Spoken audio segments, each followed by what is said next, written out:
c'est un instrument militaire. Ou bien, l'armée, de manière générale, exerce des pressions auprès des gouvernements, auprès des leaders des États. Et ceci va par rapport aux intérêts des États.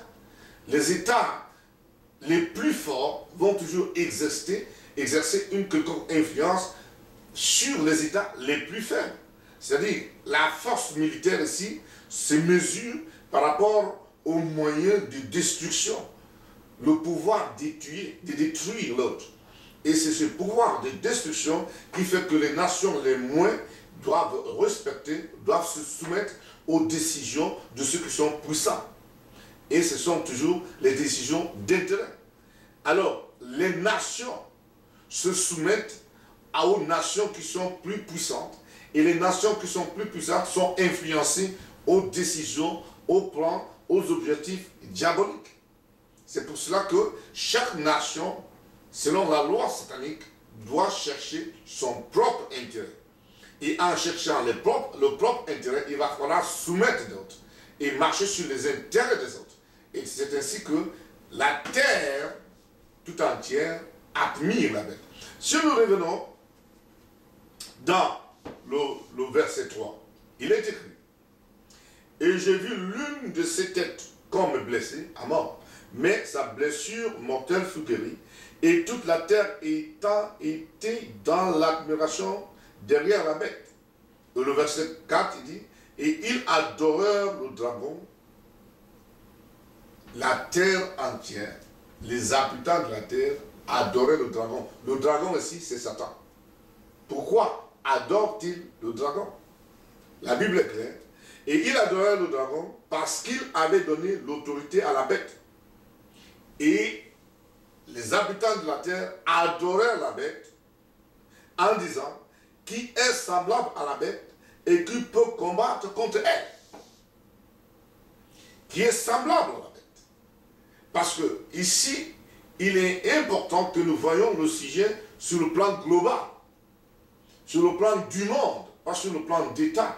Les États ne font que partie de l'entité. C'est le monde. Et le diable gouverne le monde. Le gouvernement du monde est devenu un moyen de communication pour Satan.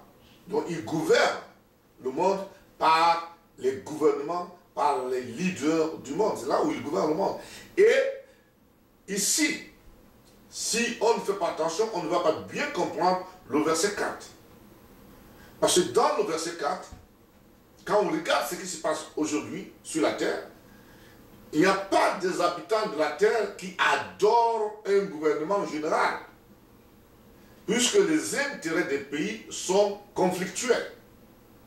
Non, il n'y en a pas. Il n'y a pas un pays qui gouverne les autres pays. Quand bien même il y a des pays plus puissants que les autres, comme ils disent. Non, il n'y en a pas. Donc, il y a toujours des critiques entre des États. Il y a toujours un mécontentement. Mais, si nous revenons sur le plan spirituel, comme il est écrit, et que nous comprenions l'explication telle que le Saint-Esprit nous révèle des choses, nous voyons que le monde est organisé de telle sorte que la composition de l'administration terrestre et les structures qui les lient, l'ONU, le FMI, la Banque mondiale, et ainsi de suite, et les traités militaires que les hommes ont, sont des structures de conjugaison de possibilités d'influence pour le bien-être des nations membres. C'est pour cette raison que si, d'après la morale des nations, si les nations pensent que quelque chose n'est pas bon et qu'il y ait une intervention internationale en faveur de ce que pensent les nations, alors les gens applaudissent. Et les gens applaudissent. Ce sont ces applaudissements que la Bible qualifie ici que tous admirent et adorent la bête. Parce que les hommes ne voient pas Satan physiquement. Mais les hommes apprécient les actions concertées menées par l'union des gouvernements. Tel que, je prends l'exemple ici aujourd'hui, parce que la Terre n'a que l'ONU. C'est quand l'ONU intervient dans un conflit, le monde est d'accord. Et le monde dit que l'ONU doit intervenir plus. Et le monde applaudit. Mais en applaudissant l'ONU, cela n'est pas, pour les yeux des hommes, une mauvaise chose. Parce que c'est pour des causes, selon la morale humaine, des causes bonnes que l'ONU va intervenir. Ceux qui sont, s'il y a le génocide, que Satan organise un génocide quelque part, et que l'ONU vienne intervenir, c'est Satan l'organisateur du génocide, par les esprits qu'il a incité et qu'il attaque et agresse les hommes sur le plan familial, sur le plan régional, ou bien sur le plan provincial. Alors maintenant, l'ONU sur le plan global, sur le plan planétaire, viennent pour intervenir. L'ONU, c'est le monde. Quand l'ONU intervient, et les habitants de la Terre donc applaudissent. Mais sur le plan spirituel, les habitants de la Terre ne se posent pas les questions de savoir pourquoi ce conflit. Pourquoi le conflit ne peut-il pas être arrêté? Il n'y a aucune loi de Dieu qu'une administration de la Terre met en pratique. Aucune.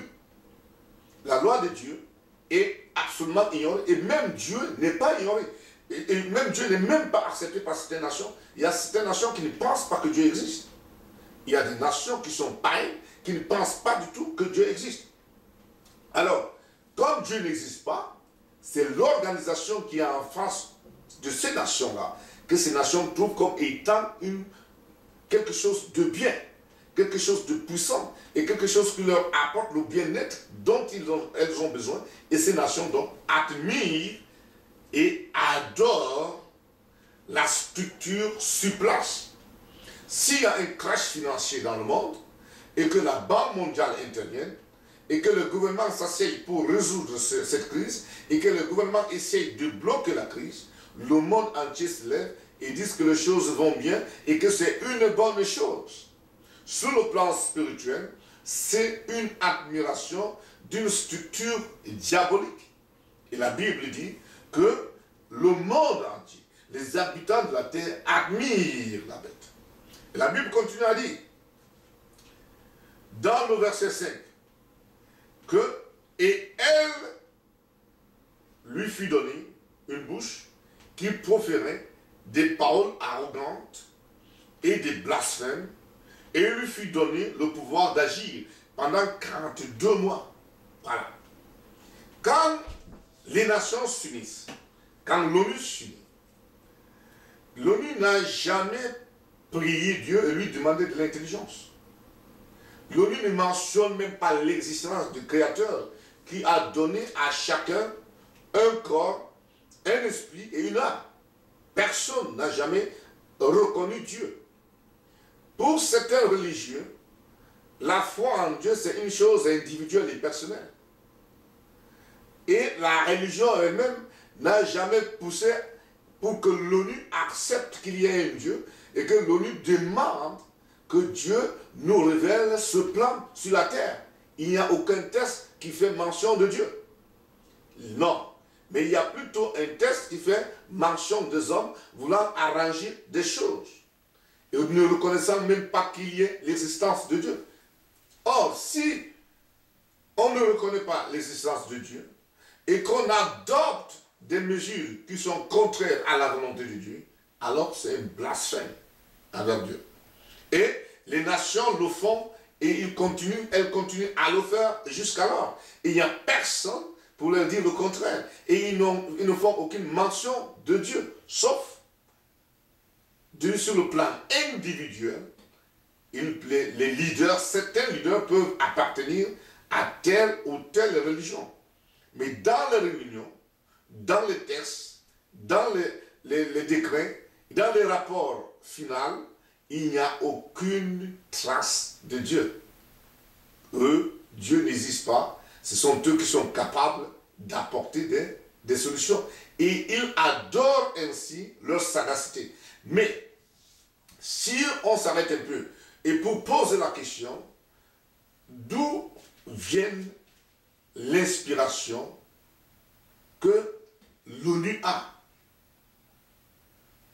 pour avoir à établir les règlements, les statuts de l'ONU, qui les inspirent.